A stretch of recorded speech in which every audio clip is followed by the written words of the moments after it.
একটা জিনিস দেখাবো আজকে তোমাদেরকে। তো দেখো ঢ্যাঁড়স গাছগুলো কত বড় হয়েছে।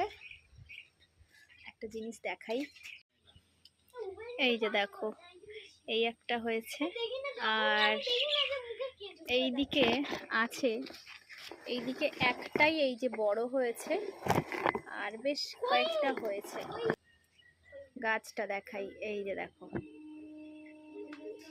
এই বেডের মধ্যেই হয়েছে। গাছগুলো এত বড় হয়েছে, মানে বিশাল বড়। আমার মানে বেডে অবশ্য হয়েছে, তবে গাছগুলো কিন্তু অনেকটাই বড় হয়েছে। আর আজকের একটা ঢ্যাঁড়স তুলে নিচ্ছি, আরো 2-1 দিন বাদে উঠবে বেশ কয়েকটা, তো একসাথে রান্না করব।